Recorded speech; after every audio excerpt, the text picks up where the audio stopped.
two, one, two, three.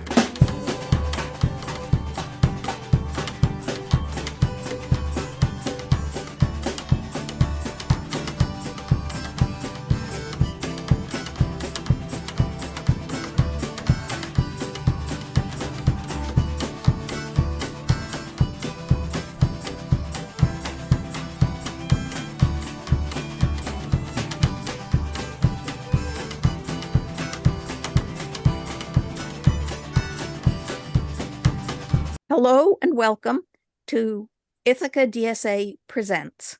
I'm Theresa Alt. I'm here today with Genevieve Rand. Hello. She has been organizing tenants in Ithaca for a couple of years, but now is the statewide housing campaigns organizer with Citizen Action of New York. Our main focus today is the city of Vienna, Austria. I understand you visited there recently. Tell us a bit about your trip. Yeah, so I joined a delegation of around 50 people from around different parts of the United States, primarily New York. It was a combination of tenant leaders, professional tenant organizers, and legislators and their staff at the state and national level to study the social housing system in Vienna and take lessons from it and bring them back to America and hopefully use those for future social housing policy in America that we start to suggest and push around the country as the US sort of deals with a mounting housing crisis and recognizes that the private market has failed to serve needs in certain sectors of our housing system. Both my parents and other relatives were from Vienna, Austria. They fled when the Nazis came, and I have visited and been quite both impressed and surprised by things that I saw, and can also then relate that to family history. But why don't you tell us that history of public housing in Vienna? Vienna is, first of all, a city in Austria. It's the capital city, right? Yes. And it 2/3 of the housing stock there is socialized housing. That means it is either part of a sort of nonprofit structure that the state controls and is not part of the private speculative market, or it's fully municipally owned. So most people who live in Vienna live in socialized housing rather than privatized and speculative housing like most of us live in the United States. What's notable about this system is that it has lasted for about 100 years now. Many of the buildings that are very famous municipal housing buildings there have stayed in great condition for now 100 years and have been really well maintained. This is, of course, in great contrast to the United States, where we did develop a lot of public socialized housing in the mid 20th century. But in our country have failed. I would say that people deliberately sabotaged the system, and just in general, public or private, we're not used to 100-year-old buildings being in fantastic condition, but they are there. So the sort of political context for this is that these buildings were built, like I said, 100 years ago during a period called Red Vienna, which lasted from 1919-ish to 1934-ish. So it was a period of about 15 years where essentially a socialist party was in majority power through a coalition government in this newly formed First Republic, which had formed after the fall of the Habsburg Empire in the early 20th century.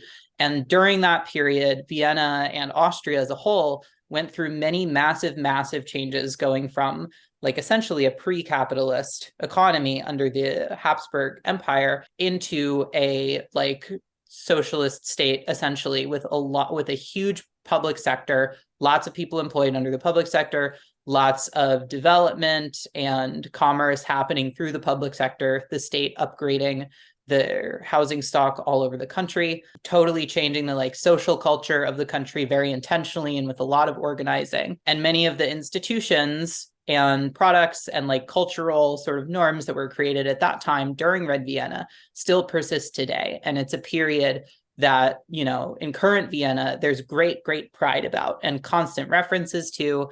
There's lots of like streets and subway stops and things named after famous socialist and communist figures from that time. And there's a great sense of local and national pride about what was created and what has persisted from then through to today. Again, I can come in with little bits of family tradition about buildings that last 100 years.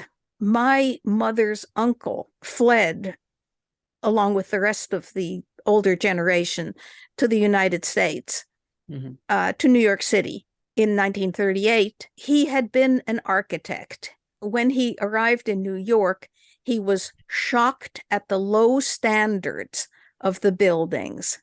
He had been used to building to much higher standards. And I don't think that wasn't just government buildings or social housing. I think that was simply the base level of regulation there was higher than here. Oh, yeah. Yeah. Another thing I would say is I wouldn't say that Habsburg Vienna was not capitalist. It was.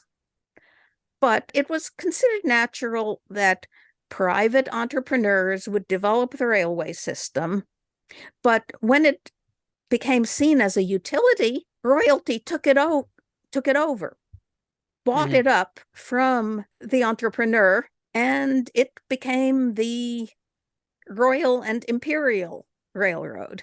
Yeah, I mean, it wasn't the prior economy wasn't like totally absent of like capitalism as a whole concept, but there were still a lot of like feudal, vestiges left over at the time, which in part enabled the revolution and the overthrow of the Habsburg Empire to result in a lot of land being transferred from, royal ownership to the new state and like the workers' government that ran it, which provided a lot of the land that now the social housing that's developed there stands on today. Yeah. I shouldn't have said it in such absolute terms, but one thing that's different between, Vienna and where we sit in the United States right now, or where many parts of Europe even sit right now, is that Vienna didn't go through this period of like neoliberal capitalist, like complete absorption of everything by the private market the way that a lot of other places have.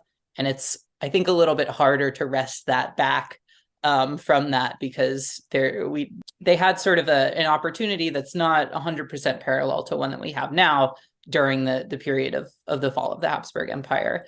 And I think it's really important, something that I would note to people about like this sort of historical context of, people love the like stories of Red Vienna. They love the stories of like this workers' government, like expanding the public sector and doing all of this social housing development and like really structuring like a strong economy with a strong welfare state, et cetera. Like those are all things we want to do.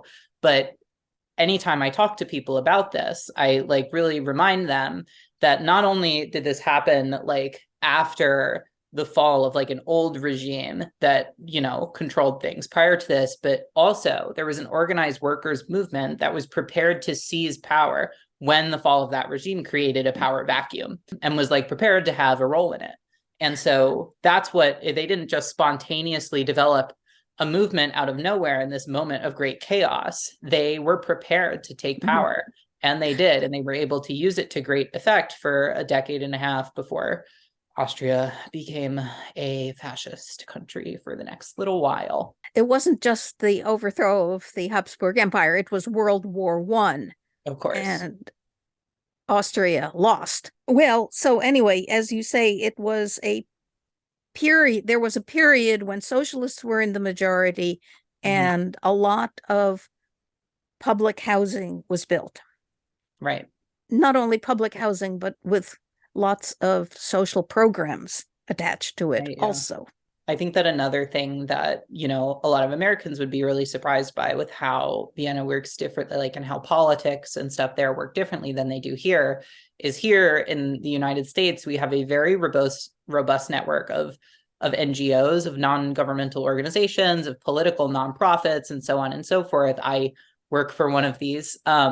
And in Vienna/Austria, there's not nearly the same network of those. Like in the United States, these institutions, private institutions that are quote unquote nonprofits, are tasked with a lot of the political organizing that then influences the government. And that is sort of the path when people want to change their government. They like form a non-governmental organization, build a campaign there, and go through like an influence campaign process and so on. That's not the case in Vienna. Largely, the political parties, which are funded by the state instead of by private donors, organize people not just politically, but also socially, like sports clubs and like community gardening programs and like many, many other things like that. And also do tenant organizing in, social housing and otherwise. And they may organize people socially during like off seasons. And then those sort of community groups and projects and so on are used for political mobilization during election times. And so the state does a lot of the like political work and organizing, or at least funds a lot of it. And it's done through parties, which are like downstream of the state. And that's very, very different from how it works here. But it's part of this idea of the state not just implementing policy, but doing a lot of like social programs and like organizing of the people who live there and keeping people engaged with, the government in that way. I think maybe we should turn to the present. You, I think, are ready to tell me about how it looks now. Yeah. So like I mentioned at the beginning, about 2/3 of the housing or the people in Vienna live in social housing. About half of that is full-on municipal, state-owned and operated housing. The other half is sort of like kind of a privatization, but not in the way that we would think of it in the United States, where a type of like corporate entity called a limited profit housing association develops and owns and manages the property with varying amounts of like equity stakes for the people who live within it, depending on how much they put into it, what kind of LPHA development it is, et cetera. I don't want to go too off into the weeds on that, but just to like quick overview, LPHA, this limited profit quote unquote model, is one where the state has very strictly defined the structure that a corporation like this can have. So they don't really get to set their own rules or like set some of their own operating practices. Those are very strictly defined by the state. One of the most important ones is that they're not allowed to make more than a 3.5% quote unquote profit or like surplus, although some people wouldn't exactly consider it profit because whatever they make that's beyond their costs is legally required not to go to like bonuses for executives, but instead it has to go into two revolving funds of money. One is repairs for the existing buildings, and one is a revolving fund for development of new housing. And so it's not really a corporation that like gets to make all of these independent financial decisions and pay executives whatever they want and so on. It's very strictly regulated. And any extra money they make beyond their costs there is no way for them not to spend it on repairing the existing housing and building new social housing going forward. And those kinds of regulations are why these buildings are able to last such an incredibly long time, is because the upkeep of the building is like built into the policy design and it's mandated for the people managing the buildings to do. Unlike in the United States, where private, entities who own buildings are actually like economically incentivized to collect as much rent as possible, spend as little on maintenance and repairs as possible, driving the building essentially into the ground through a cycle of disrepair so that they can keep all the profit during that time and then sell the land to another private, owner who's going to knock the building down and build a new one or do major renovations or something like that. And so it's this incentivized cycle of neglect and redevelopment here that's really, really bad for the environment. It's really bad for tenants. It displaces a lot of people. And it's a really inefficient like system for housing human beings. And it's really interesting to see there how it's different and see all these very historic buildings and so on and realize that the system that we have and the conditions we live under are not the only way to do it. And there's people who have solved this problem a lot more effectively in other places in the world. The confidence of this system came to me, about a decade or so ago when we were visiting friends in Croatia and were making a side trip to Vienna. And the friend told us, and while you're there, go visit the Hundertwasser house. It's very interesting architecturally, but it's just an apartment building for ordinary people. So we visited, we walked around the outside. It is architecturally very strange. If anything, I'm reminded a bit of Gaudi or something. You can't go in because it's, people have their own, people live inside. And there was on the wall, it said, built by the city of Vienna. Gebaut von der Gemeinde Wien. I flipped. It was a public building. Yeah. Public housing. When we were there, we were like encouraged by the government there to like tour as tourists, like several, very old municipal housing like structures that were architecturally absolutely beautiful. And like the state, now and at the time they were built, took incredible pride in what they were building, and still takes incredible pride in maintaining it, and the fact that people are still able to live there and that it's like high quality. Yeah, it's strikingly different from the United States. And also strikingly different from the United States is that like the people who live there really, really love this system. It has like 94 or more % approval rating from what we heard from the state there. And by that, I mean their social housing system. Whereas, a lot of the housing that the United States has maintained here has not had the same level of approval rating from Americans, in part because, there's major design improvements we need to make to those programs. And of course, our private housing system, I don't think, has very high approval ratings either. But there, the approval ratings of it are so high, and people love the system so much because, they're able to be housed for far, far, far less. I think it's about half as much as the private market there costs. And again, the majority of people live in this housing. And so from like a political standpoint, it's its own self-creating majority of people who have a personal stake in the quality and the upkeep of the social housing system in Vienna.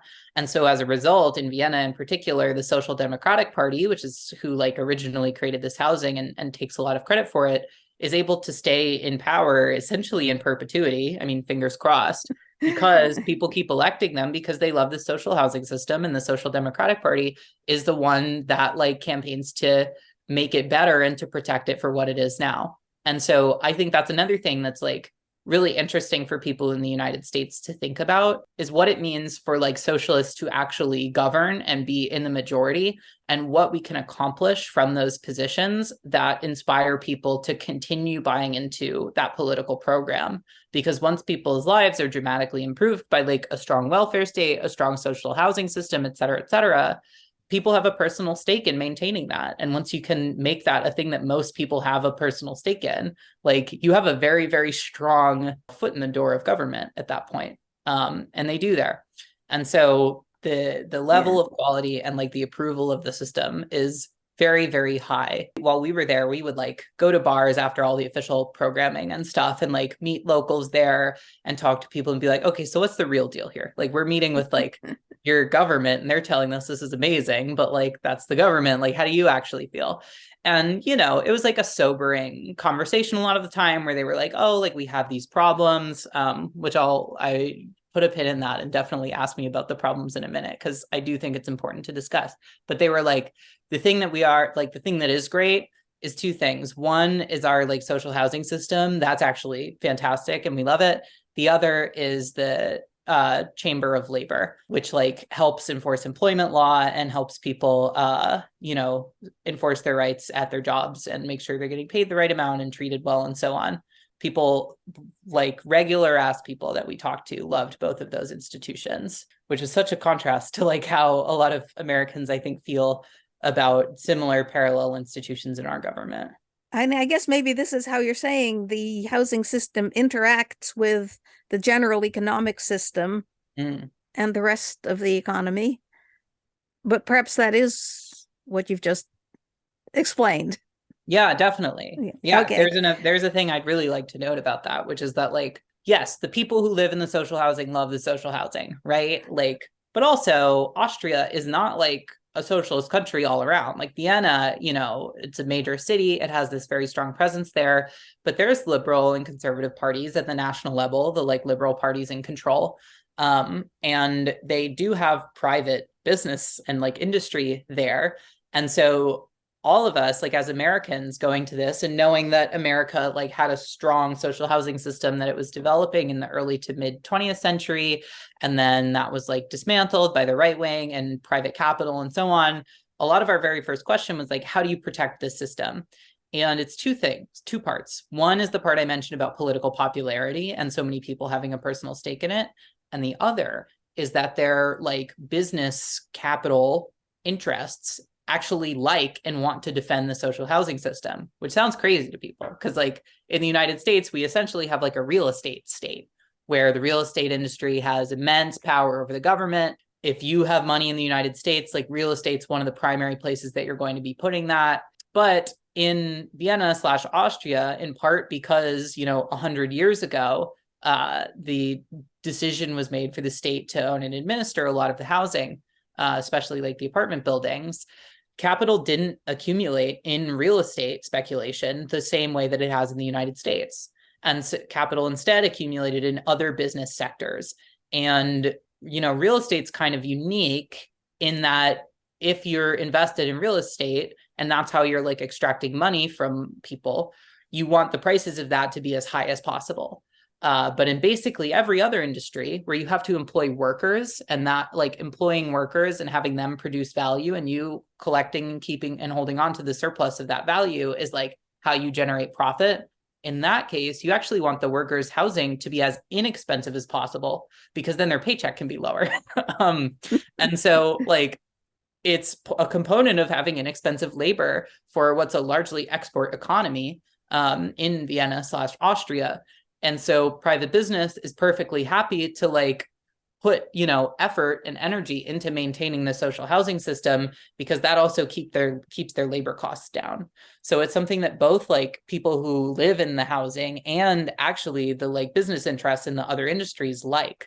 And that was a sort of like huge thing for us to wrap our heads around as Americans, knowing that like big business usually wants our real estate to cost as much as possible because they've got a stake in it and they want to screw us at work and then also screw us when we come home and pay rent afterward. So I suppose with a system like that, people are fairly secure from eviction. And then I wanted to ask, how do they handle, there must be some problems. I mean, on station WRFI, one of my favorite programs is Crazy Words, Crazy Tune. And there's a theme song about the awful neighbor upstairs who plays the ukulele and sings till 3:30 a.m. How is something like that handled? First, I'll start with dispute resolution between neighbors. Then I'll talk about eviction. And then I'll talk about larger problems in the housing and political system in the country. So first off, like we kind of discussed earlier, there's a large public sector. It's not as big as it used to be, but it's still a very large public sector. Like a lot of jobs are with like the government rather than private industry. And that includes administering like things in social housing. They also have a whole like government agency that's essentially like responsible for enforcing tenants' rights. And so whereas that's left again to like NGOs and private like charity groups in the United States, political organizations like tenants unions, as well as like legal service aid institutions, the state takes care of that and like gets people legal representation, organizes people and like does education on what their rights are and so on. There's state employees that do that, and like a state agency for it.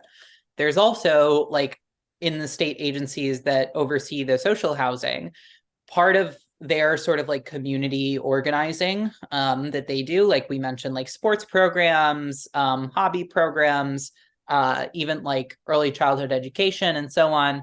They also employ people whose specific job is to do dispute resolution in social housing. And we were able to meet one of those workers and talk to them about their job and so on.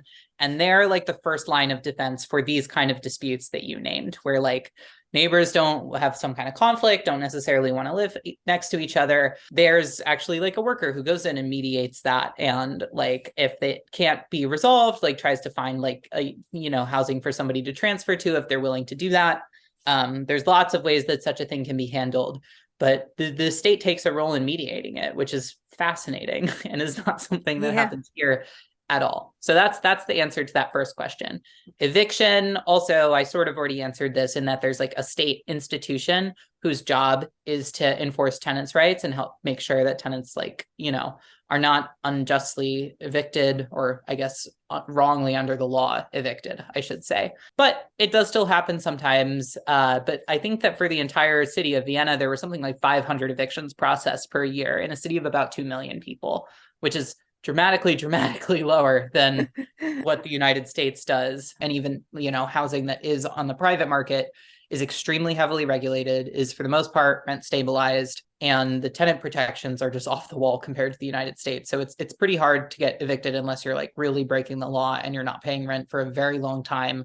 And also like refusing to, you know, get involved in the state programs that exist to pay rent arrears, because you can just go apply to have your rent arrears paid. But then this leads me to problems with the housing system and the larger political system, because I said before, something that probably anybody who's ever worked in like advocacy or like tenant organizing or whatever, which is I said that people who quote unquote refuse to use the help that's available, which is a very bad trope that's deployed very like problematically in the United States. And I probably shouldn't have used such a sweeping term there, but like it really is like there is a difference. There's a lot more help available, and it's not nearly as hostile as it is in the US. There's a much stronger social safety net that lets far or fewer people fall through the cracks, but also it does let people fall through the cracks.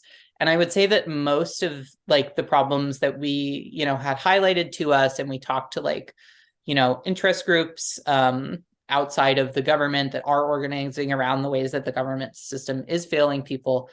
The biggest problem, you know, from my perspective, is that, you know, Austria is an extremely nativist country.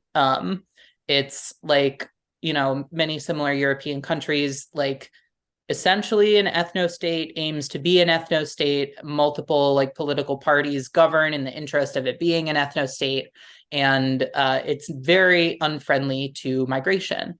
The sort of like, you know, moderate liberal like perspective, like line on this, the frame of thought is basically like, we have this really strong social safety net, we have all these resources, we have all of these like fantastic, you know, systems in our public sector and so on. And so, of course, people in countries that don't have that are going to want to come to Austria and quote unquote, like take advantage of it. And so we need to have extremely strict immigration policy so that these systems of, you know, the Austrian government and like our social safety net can be reserved for Austrians. And if people want to get those services, they're going to have to apply for Austrian citizenship. And that's going to be a very arduous and long process. We talk about all this like economic progressivism and stuff, but there are many people who are locked out of that entirely. And it's still thank you, struggle. Genevieve Rand. Housing in Vienna. This is Ithaca DSA Presents. I'm Theresa Alt. Thanks for watching.